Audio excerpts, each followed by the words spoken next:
চাপা একটু হাত চালিয়ে কর, বেগুনটা তাড়াতাড়ি দে। তোর মেজ দেওয়া ডালের সঙ্গে বেগুন ভাজা না পেলে মুখে ভাতই তুলতে চায় না।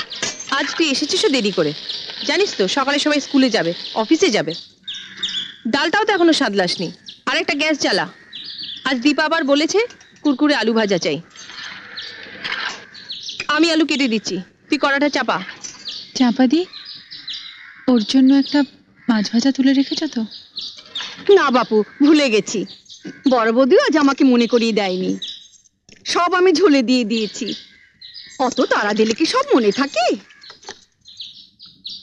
আর কটা দিন অপেক্ষা করো, পুজো আসছে। মা দুর্গার কাছ থেকে 8টা হাত আমি ধার চেয়ে নেব। তোমাদের বাড়িতে 10 হাত না হলে কাজ করা আমার সম্ভব হচ্ছে নি। সরো। ফাজলামো করিস না চাপা, তাহলে তো রাবণের কাছ থেকে তোকে 9টা মাথাও ধার নিতে হয়।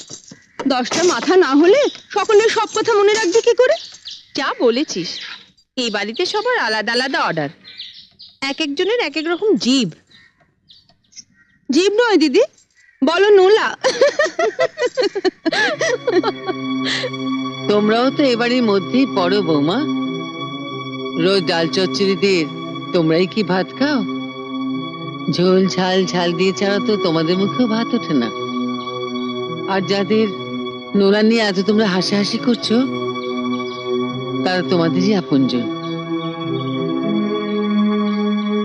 জয়া মা, তুমি আর দাঁড়িয়ে থেকো না, চঞ্চলের ভাতটা বেড়ে নাও। আজ না হয় চঞ্চলকে আমি বলে দেবো মাছের ঝোল দিয়ে ভাত খেয়ে নিতে। যাও। রান্নাঘরে সবাই মিলে ঢুকলে ধাক্কাধাক্কি হবে, তাই দাদাদের খাবারটা বাড়া হয়ে যাক,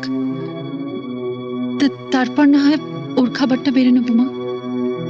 কিন্তু আপিস তো সব একসঙ্গেই যাবে বৌমা।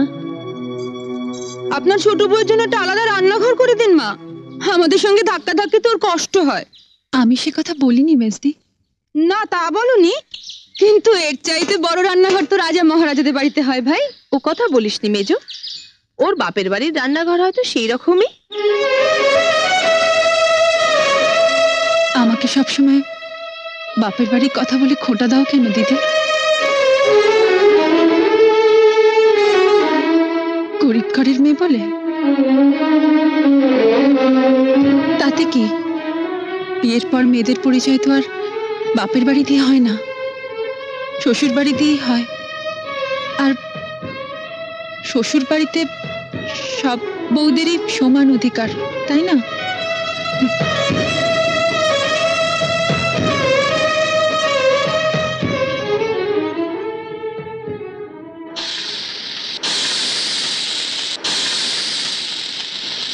চাপা দি, সরো, ভাতটা বাড়ি।